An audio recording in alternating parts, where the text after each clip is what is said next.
그럼 이제부터 그런 관점으로 민주당이 대체 왜 저러는지 알아보도록 하겠습니다. 민주당은 왜 간첩법 개정을 막는 건가? 첫 번째, 누군가 또는 무언가의 눈치를 보기 때문에 어떤 단체나 자신의 이익이나 그런 것들을 말하는 겁니다. 두 번째, 법의 악용 가능성이 진심으로 걱정이 되어서. 첫 번째 1-1입니다. 무엇의 눈치를 보는가? 민변과 민주노총 같은 종북단체, 시민단체 때문인가? 민변과 민노총은 민주당의 대표적인 압력단체이자 뜻을 같이 하는 이권 카르텔인데요. 구체적으로 알아보겠습니다. 이건 민노총이 민주당에게 했던 말인데요. 개가 주인을 물어 라고 하고 있네요. 너무 무섭습니다. 어떤 관계인지 잘 보이죠? 이 민노총은 국보법 폐지를 꾸준히 외쳐온 단체입니다. 그리고 민변은 앞서 말씀드린 바와 같이 간첩법 개정 반대 성명을 냈고요. 참여연대라는 것도 비슷한 단체입니다. 참고로 이재명도 민변 출신입니다. 그럼 민변이 어떤 단체인지부터 보겠습니다.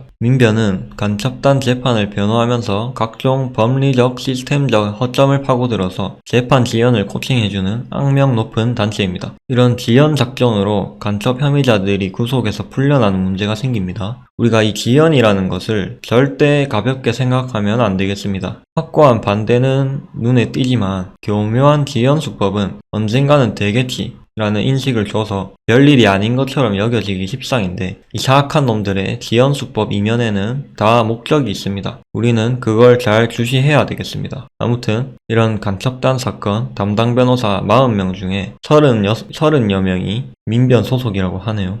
얘네 때문에 21년 이후 재판 중인 국보법 사건 6건 모두 2년이 넘도록 공판 진행 중이거나 공판 자체가 열리지도 않았습니다. 이런 수법은 좌파 정권이 들어서면 재판이 유리해지기 때문에 그걸 목적으로 삼는다는 분석입니다. 사건 내용이 아닌 수사 절차를 문제 삼는다는 건 간첩인 거를 부인은 못하는데 다른 걸 걸고 넘어진다는 거죠. 참 열받네요. 충북 동지의 사건도 1심 공판만 20번 진행 중이고 1심의 사건으로 실형을 살았던 이모 씨도 또 간첩짓을 해서 17년에 잡혔다가 2년 동안 11번의 공판이 진행 중이라고 합니다. 23년 기사 기준입니다.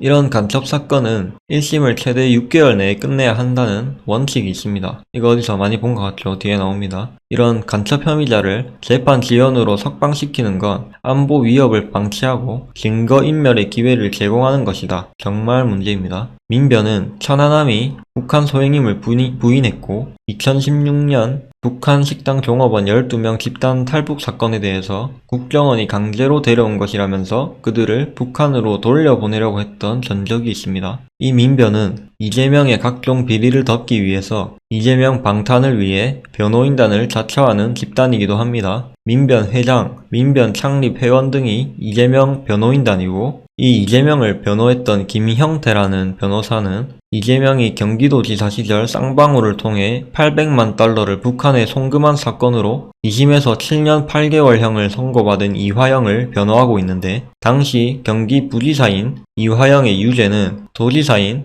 이재명의 유죄로 연결될 가능성이 높고, 또 이재명의 죄에 대한 증거를 이화영이 불어버릴 수 있기 때문에 감시용으로 앉혀놓은 변호사입니다. 이 사람은 피고인 이화영에게 묻지도 않고 재판부 기피 신청서를 냈다가 논란이 되었습니다. 네, 그리고 민주당 내에서도 이렇게 민변 출신이 많습니다.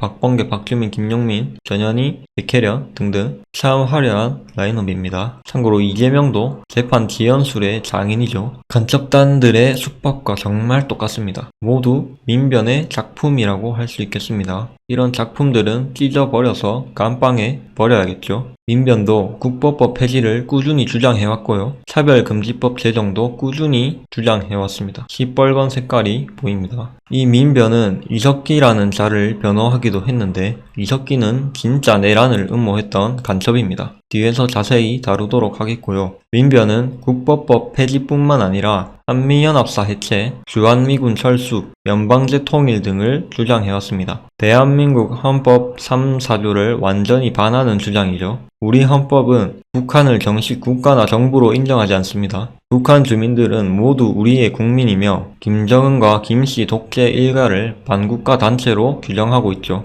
연방제 통일이라는 것은 하나의 국가로 통일하되 두 개의 정부를 인정하자는 것으로 저 돼지 일가를 정부로 인정해주자는 뜻이 됩니다. 그럼 자유민주적 기본 질서에 입각한 통일이 아닌 거죠. 공산주의 정권을 인정해주는 것이니까요. 자유민주주의가 보장하는 표현의 자유와 사상의 자유가 절대로 공산주의를 떠들고 섬길 자유까지 보장하는 것은 아닙니다. 자유민주주의 체제를 붕괴시키는 행위는 자유로서 보장될 수 없습니다. 네, 빨간 사람들의 모습입니다. 이재명이 재판을 지연하는 데는 대통령이 되어서 자신의 모든 죄들에 대한 처벌을 회피하려는 저열한 의도가 깔려 있는데요. 그럼 민주당의 간첩법 개정을 지연시키는 그 기저에는 어떤 의도가 깔려 있을까요? 그리고 이런 민변조차도 재논의하라고 했지 개정하지 말라고는 한 적이 없는데 민주당은 공청회 일정조차 잡고 있지 않습니다. 왜 그럴까요? 형법 98조 현행 간첩법 조항은 1950년대 제정된 이후로 단 한 번의 개정도 없이 방치되어 사실상 사문화된 조항입니다. 20년 동안 공안검사를 지냈던 정점식 의원은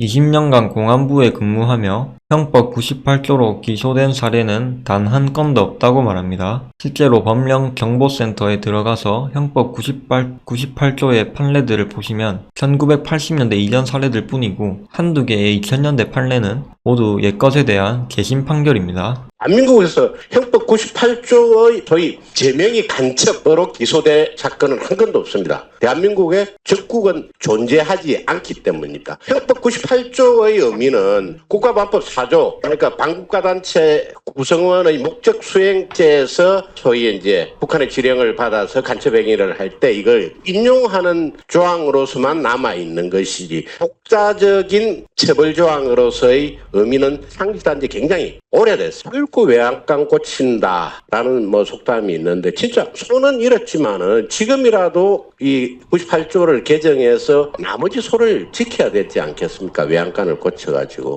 그러면 만약 간첩법 개정이 계속 지연되거나 무산된 상태에서 이 빨간 사람들에 의해 국보법이 폐지된다면 어떻게 될까요? 형법 98조 간첩죄는 범죄의 전제를 적국으로 한정하고 있는데 북한 정권은 우리 헌법에 따르면 국가가 아니고 반국가 단체입니다. 따라서 적국이라는 조항에 의거해서 북한을 위한 간첩행위를 처벌할 근거가 없겠죠.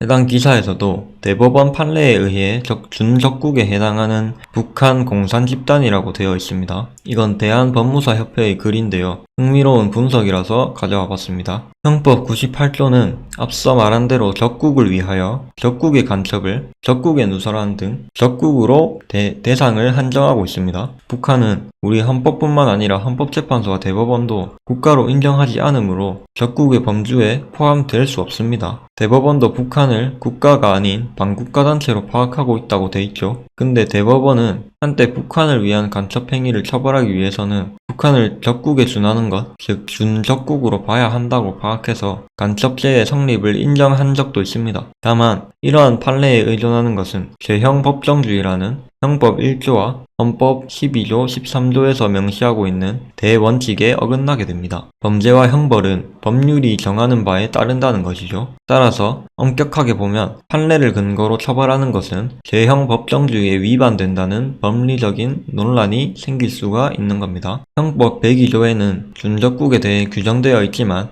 해당 조항의 98조는 해당하지 않을 뿐더러 외국 또는 외국인의 단체를 적국으로 간주한다고 되어 있어 북한은 국가도 아니고 외국인 단체도 아니기 때문에 해당되지 않습니다. 따라서 법률상으로는 북한을 준적국으로 볼 근거가 없는 것이죠. 따라서 해당 글에서는 형법 98조를 반국가 단체를 위한 간첩행위도 처벌할 수 있도록 개정하는 것이 타당하다고 말하고 있습니다. 그럼 이때까지는 북한 간첩들을 어떻게 처벌해왔을까요? 국가보안법으로 처벌해왔습니다. 국가보안법 제4조 또한 간첩죄를 규정하고 있는데 이러한 특별법을 통해 간첩들을 잡아온 것이죠. 앞서 설명드렸던 또 앞으로 설명드릴 간첩들의 사례를 보면 죄다 국보법 위반으로 잡힌 겁니다. 왜 간첩들이 국보법 폐지에 혈안인지 아시겠죠? 형법 98조 간첩법 개정 없이 국보법이 폐지된다면 북한에 대한 간첩 처벌에 법리적 문제가 생길 수 있고 따라서 우리는 간첩법 개정을 지연시키고 국보법 폐지를 주장하는 단체들과 뜻을 함께하는 민주당을 극히 경계하고 의심해야 할 것입니다. 절대 익숙해지고 무뎌져서는 안 됩니다. 심지어 경악스러운 사실은 민주당은 이미 21대 국회에서 국법법 폐지 법안을 발의한 전력이 있습니다. 특히 저 민영배는 이번 비상계엄 사태에 대해 내란이란 악인을 찍고 내란 가담자와 내란 선전 선동을 한 자들을 모조리 처벌하겠다는 특별법을 발의하는 데 앞장선 자인데, 본인이 국법법을 폐지하여 간첩들이 활개치도록 길을 터주고 북헌 문란을 책동한 내란범 그 자체라는 걸 꼭 아셨으면 좋겠습니다.